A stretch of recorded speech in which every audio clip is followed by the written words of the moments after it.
part, before the jury has come in, Leventhal argues that Dan Love's material should have been provided to the defense ahead of time, and that there's now a congressional inquiry into it. There's been scrubbing of emails and shredding of documents, and now the prosecution has a limited defense to merely visiting the U.S. Attorney's Office to see this information. They're not given hard copies of it and to have it readily available for cross-examination. They also argued that they didn't have it when they were cross-examining the first couple witnesses, and that they should all be able to be brought back in. And they are limited to merely visiting the U.S. Attorney's Office to view it. It's a Brady violation. Immediately the judge says that the information was given to her in a timely manner, and that she reviewed it and ruled that it doesn't really have any weight on the case, any relevance to the case, and she didn't see any issues. But they had, in good faith, given the defense the ability to view it. She did this without asking the defense, and it was pretty much ruled and set away. Okay, then we go right back into the cross-examination of who do we have? Briscoe. And the cross-examination went for a while. This is the first time that I've seen there's been double cross-examination. So the defense went, the government went again, the defense went again. They were talking about, I know he was asked multiple times if he actually saw weapons pointed at him, which the answer was no, or if he actually saw weapons from his viewpoint pointed at any of his fellow officers, and it was no. There was some mention brought up of, because he was the security officer for the cattle area in the ICP, there was information brought up. I'm sorry, don't have my notes well today. Let's see. There was lots of objections to Todd's cross-examination. They were really picking on him today when he was cross-examining. And the judge did get irritated at one point. At one point he asked if 2 bulls were shot, and it was objected to and sustained. And so he turned to the judge and he said, "So we may not ask about the cows?" And the judge said, "You can ask about the cattle who were impounded as long as it is relevant to the armed assault and the extortion of the cattle." So basically they don't want to bring up any of the mistreatment of the cattle, any of the operations prior to the assault, armed assault and extortion of the cattle. Then he was asked, on a scale of 1 to 10, what would you say the level of violence at that time involved in the wash was? And he said an 8.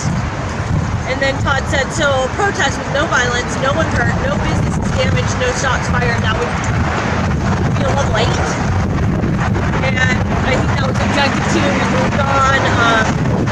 He was asked if he shredded any documents. The answer was no. He was asked if he did it on the evening of the 11th or the morning of the 12th, and he doesn't know if anyone did.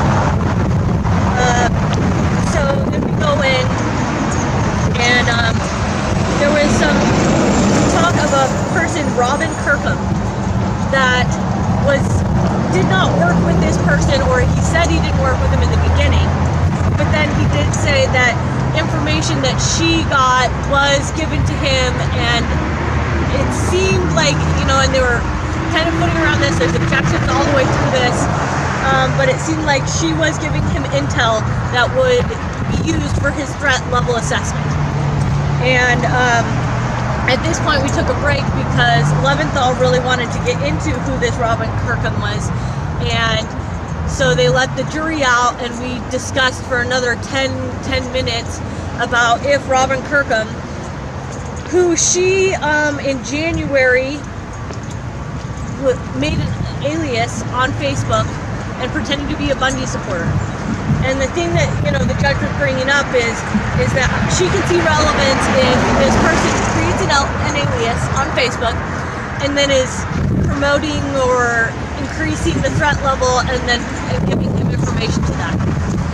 We discussed it for 10 minutes and it sounded like, you know, he was allowed to ask simple questions, and if the answer was yes, he could go in more into it, and if the answer was no, he could not go more into it.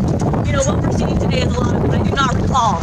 You know, they get up, they make a statement for the government, and then any questions we ask, they don't recall. You know, a lot of this is exactly what the Dan Love congressional investigation goes into, is him telling people that I do not recall is a great answer when you're being asked questions in trial and in an investigation.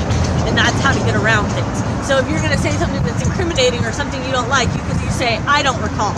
And sure enough, it's working inside, because we can't get our points across because nobody recalls anything other than the government statement. So we went with him for a very long time. Then we finally, you know, after the multiple cross-examinations, they brought up Special Agent BLM Mark Allen Brunk. He was originally an Oklahoma County deputy. He was in the military before that. Then he was a BLM Ranger until 2008, and from 2008 to 2011, he was a special agent to BLM. And, you know, there was things brought up. He's testifying. He was the gentleman that was on the radio that was counting the gunmen. He was identifying and counting the gunmen. So pretty much we're going through,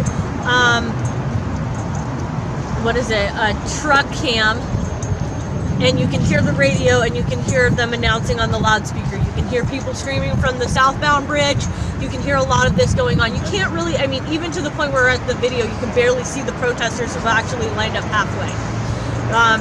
He identifies Eric as what he's wearing. He hasn't identified him in the courtroom, but he does like mark out plaid shirt, vest, hat, black hat. He identifies a person in military outfit that's up on top of the wall, the northbound bridge. Someone in a white t-shirt. You know, from the pictures, we can't see any of this. He has binoculars, you know, he's counting this. He's going into the fact that they had 4 long guns on the bridge, and they don't know, at one point they couldn't tell where they were because they were getting down and coming back up, and getting down and coming back up. And so that's where he's claiming his threat level is at. He was also claiming that the horses arriving was increasing the threat because it's harder to stop the horses. He's claiming that dogs with the protesters are part of a threat because, for instance, the German Shepherd, he mentions that the police use German Shepherds as weapons, and so could other people. So we're in the middle of his initial testimony, and broke for lunch. We still haven't seen all of the video from the truck. If I can go back, I forgot one thing with Briscoe. You know, we played a video of, or they played a video of his body cam, or another agent's body cam. And in cross-examination, somebody brought up, well, did you have a body cam on you? And he's like, well, yeah. And his answers get crazy because, you know, they object to it, and you're only getting half an answer and then a different question. So it's like, yes, he had it on him, but possibly not the whole time, but pretty much the whole time. And that it wasn't on the whole time because he didn't feel it necessary. And they said, well, you know, here you're saying that it's threat level 8, but yet it's not necessary for you to have your body cam on the whole time. They brought up the comment of, here comes Metro, they're going to get their feet dirt, they're going to get their shoes dirty. So they brought that up, you know, he's laughing and joking, but yet we're at